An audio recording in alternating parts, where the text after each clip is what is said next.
Ladies and gentlemen, hello there. You are watching L24 Midnight News coming to you live from Algiers and to the headlines. Signs of diplomatic tension between Algeria and France have become very visible this week after Paris helped an exfiltrated woman wanted by Algerian authorities escape to France.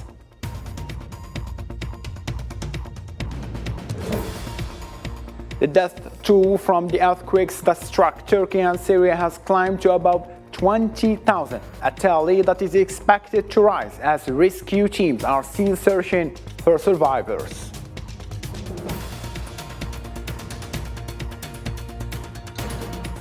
The International Court of Justice announced that it will be conducting an investigation into the legal consequences of the Zionist occupation of the Palestinian territories.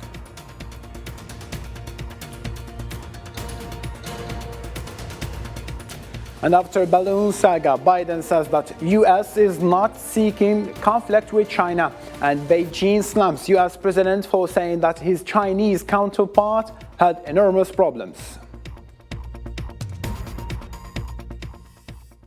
Hello again and welcome. So, starting from Algeria, French spies are no longer hiding their game.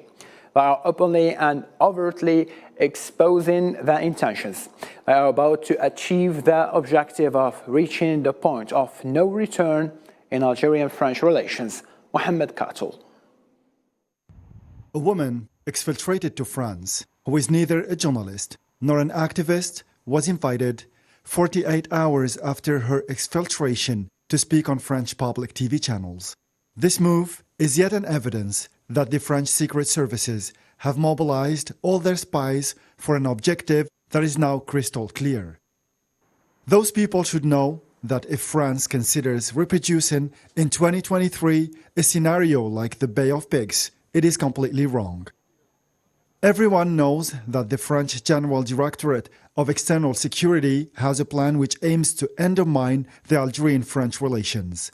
This plan is executed by spies and certain officials, as well as some French Algerian advisors who do not dissimulate their love and their devotion for the Makhzen regime.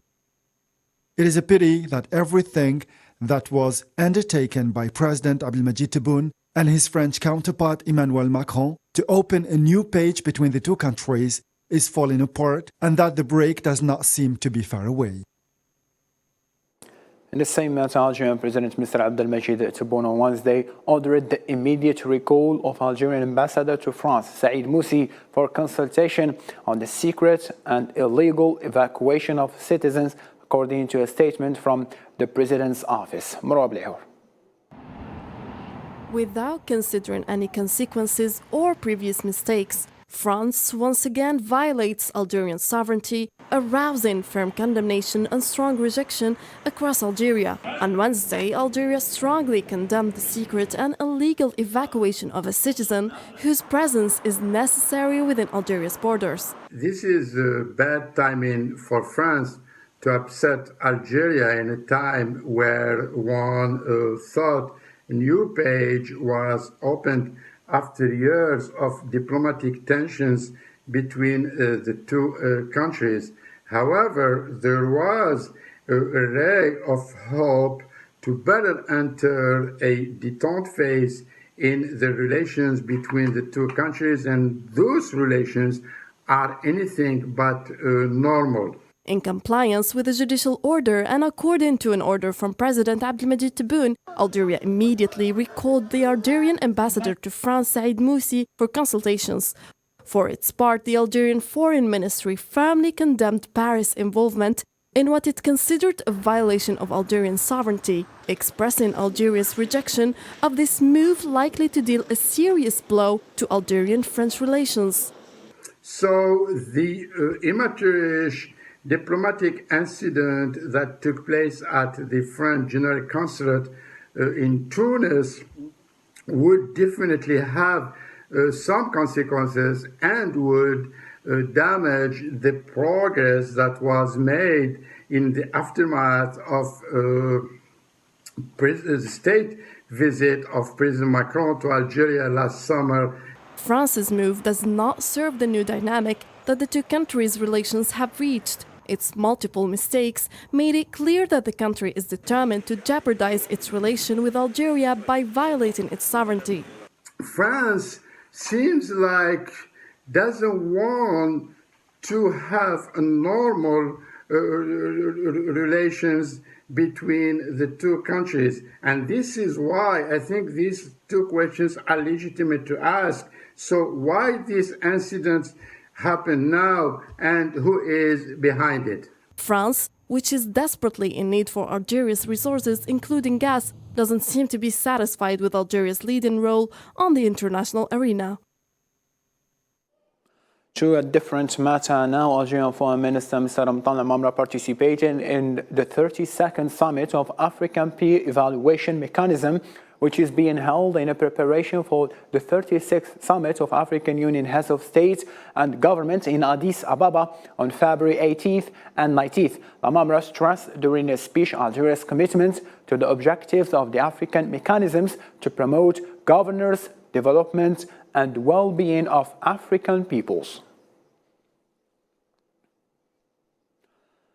The proceedings of the UNICEF Executive Board held Wednesday in New York culminated in the unanimous adoption of organization's cooperation program with Algeria from March 2023 to December 2027, in which a total proposed indicative budget of $7 million and $695,000 was devoted from regular resources, as well as an amount of $8,700,000 from other resources. In a speech, the permanent representative of Algeria to the United Nations, Ambassador Nadir Al-Arbawi, expressed Algeria's welcome to the new program.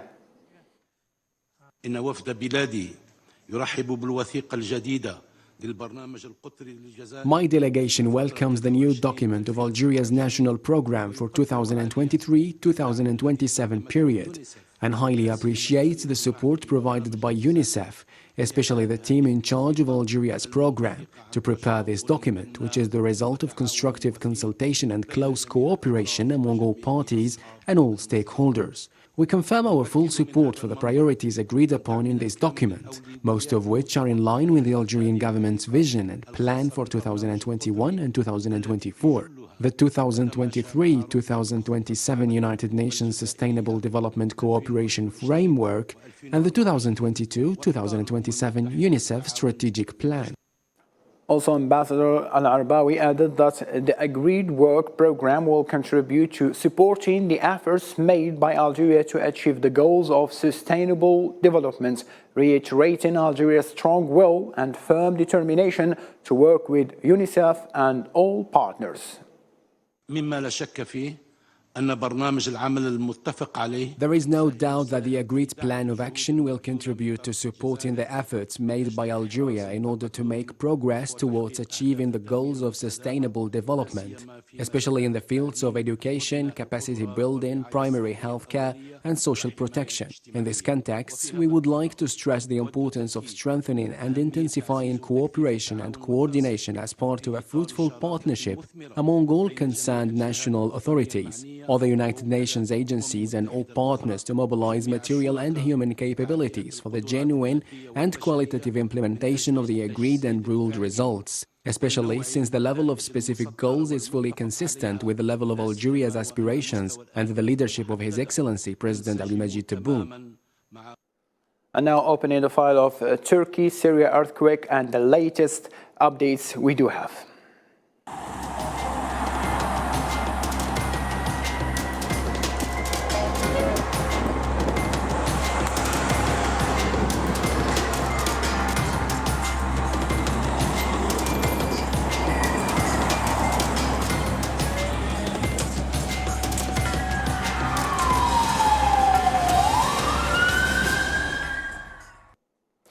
Out of this disaster, the death toll of the major earthquakes and the series of the aftershocks that hit Turkey and Syria on Monday has risen to reach more than 20,000, with hopes starting to fade of finding more survivors. Bitter cold has hampered the 4-day search of thousands of flattened buildings and threatened the lives of many victims who are left without shelter and drinking water. The quake that razed thousands of buildings to the ground was one of the deadliest worldwide in more than a decade.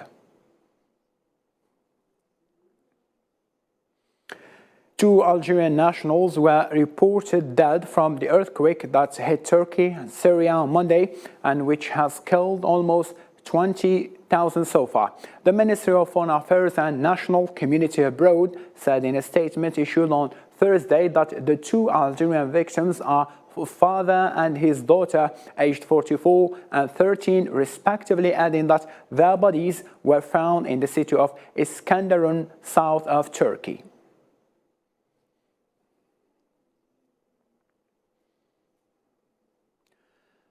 The first United Nations convoy carrying aid to Syrians wrecked by a deadly earthquake crossed from Turkey to Idlib province on Thursday. The UN convoy entered Syria through the Bab al-Hawa crossing with more aid to be sent in the coming days. According to the crossing's head of media relations, Mazin Alouche, for his part, UN Special Envoy to Syria, said assistance was greatly needed in the country and called for assurances that no political obstacles will hinder focusing on humanitarian aid. This convoy is made out of 6 trucks carrying medical and relief supplies and will be handed to a UN partner organization within the area. It will be distributed to the most deserving people. It is expected that many more convoys will follow in the coming days as part of the international response to the devastating earthquake that hit the region. Emergency response must not be politicized. We must instead focus on what is needed urgently to help men, women and children, those who we can still save, those whose lives are devastated by one of the most catastrophic earthquakes the region has seen about in a century. In the same line of thought, after arriving to the areas affected by major earthquake that hit Turkey and Syria, rescuers from Algerian Civil Protection have started their mission to assist in search and rescue operations that seems to be so difficult. Nabil Khazini.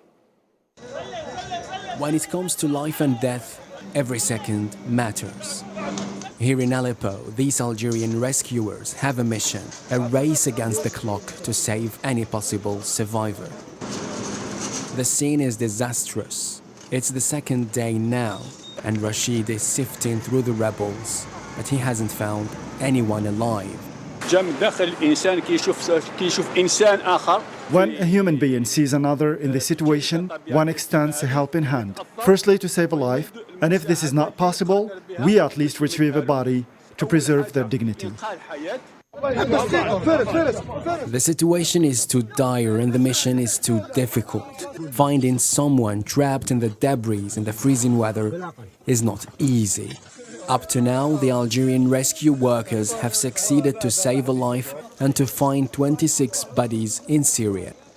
The conditions here are very difficult. I don't know what to tell you. There are many victims that haven't been found yet.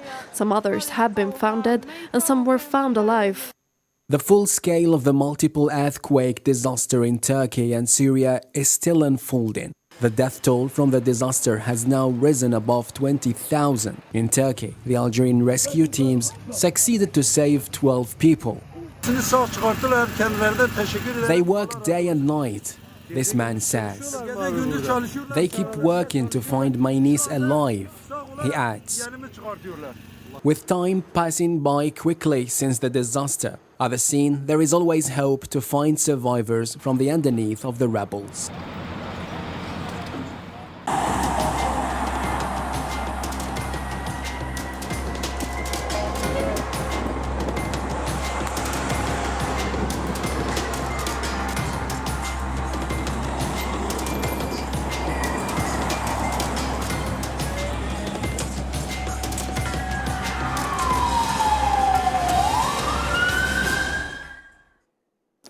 Now coming back to the African continent, the Polisario Front has declared that the commercial agreement concluded in 2019 between Morocco and the European Union made it possible to accelerate the looting of wealth belonging to the Sahrawi people. According to figures from the European Commission, 85% of agricultural products made in Western Sahara are exported to the European Union, and the export volumes of products from the fisheries have increased from 420 million euros to 670 million per year.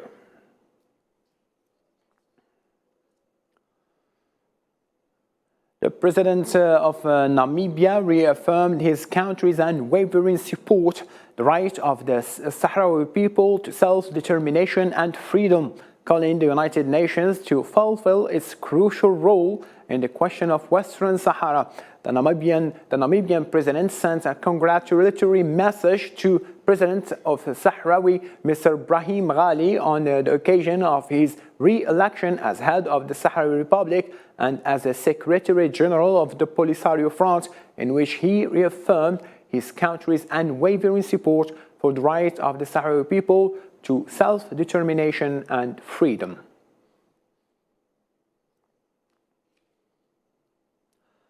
The International Court of Justice announced yesterday that it will be proceeding with the investigation of the legal consequences of the Zionist occupation of the Palestinian territory.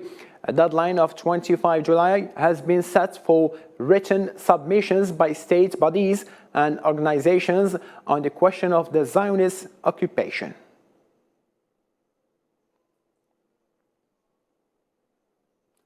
The World Bank has announced that it has approved a $120 million loan for Tunisia to support access to finance for Tunisian small and medium enterprises. The project aims to address the primary long-term liquidity constraints faced by Tunisian firms by financing long-term lines of credit that will be on lent by the Ministry of Finance to participating financial institutions.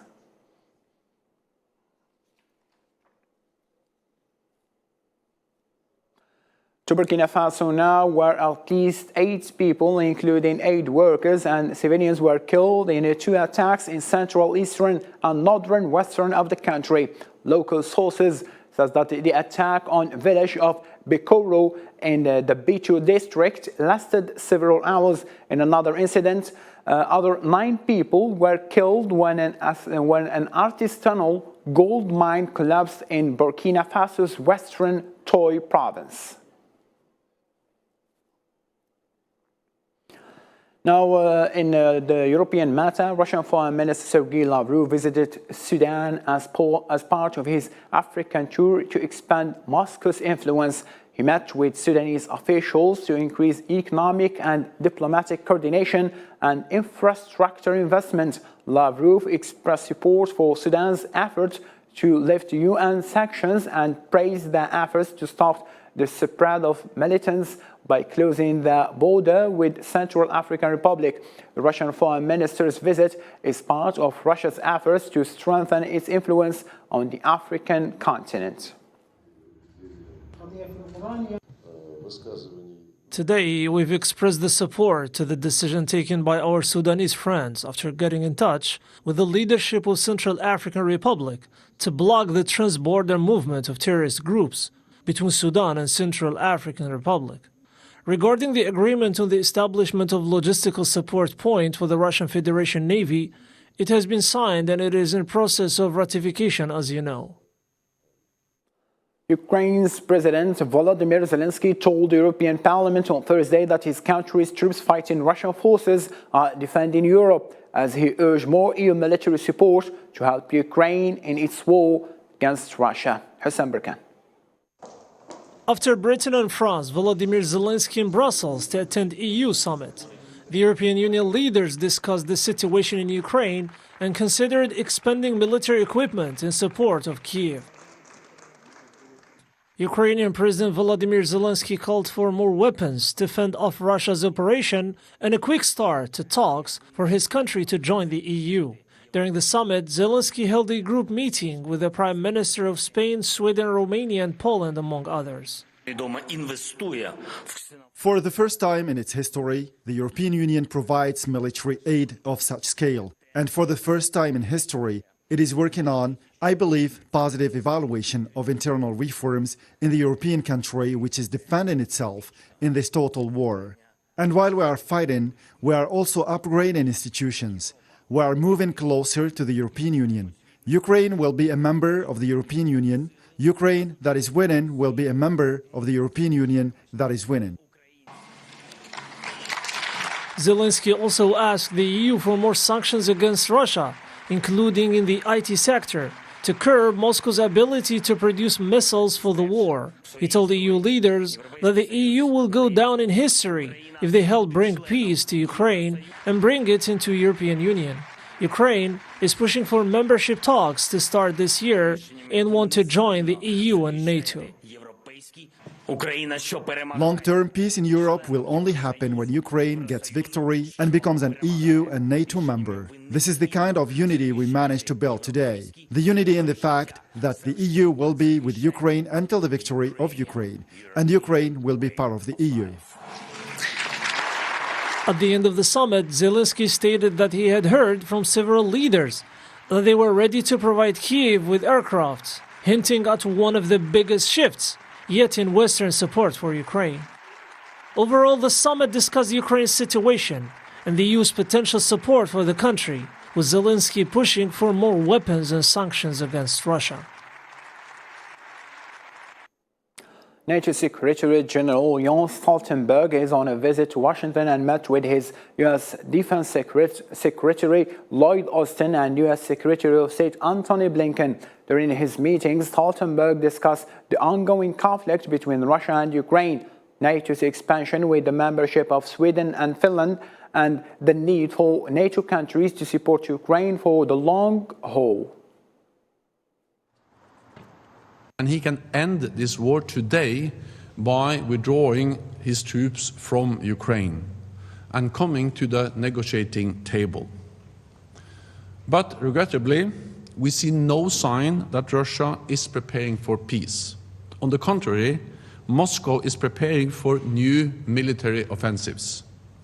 So we must continue to provide Ukraine with the weapons it needs to retake territory and prevail as a sovereign, independent nation. President Joe Biden has stressed that the United States is not seeking conflict with China. In an interview with the PBC, Biden emphasized that despite the recent tensions surrounding the alleged downing of a Chinese surveillance balloon over U.S. airspace, the U.S. is not looking for a confrontation with China. Despite the diplomatic row between the two countries, President Biden has made it clear that the U.S. remains committed to peaceful relations with China. Enormous problems. Enormous. He has also great potential. But so far, he has an economy that's not functioning very well.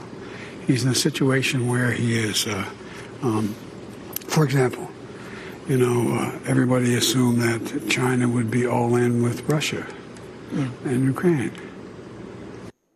And now for more international news, let's follow this roundup.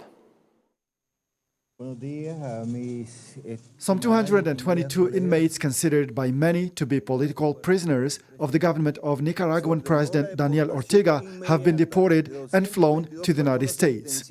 Ortega has maintained that his imprisoned opponents and others were behind 2018 street protests that he claims were a plot to overthrow him. Hundreds of Peruvians took to the street of Juliaca, southern Peru, on Thursday to protest against President Dina Boluarte amid the worst wave of protests in at least 2 decades in the Andean country. The demonstrations came amid calls for a national strike and passed through the city's airport, where most of the nearly 20 killed were shot by security forces. The protests, which had led to the death of 48 people, began in December when then-President Pedro Castillo was ousted. A shallow earthquake shook most of Indonesia's eastern provinces on Thursday, killing 4 people who were unable to escape when a floating restaurant collapsed into the sea. The U.S. Geological Survey said the magnitude 5.1 earthquake hit residential areas in Jayapura near Papua's northern coast and was centered at a depth of 22 kilometers. The U.S. House of Representatives unanimously backed a resolution condemning the incursion of Chinese balloon into U.S. airspace last week as a brazen violation of United States sovereignty. The House voted 419-0 for the resolution, 5 days after the U.S. Air Force shot down the device over the Atlantic Ocean. To this end, ladies and gentlemen, thank you so much for being with us. For more updates, you can follow our social media platform. And for now, what I can say, good night.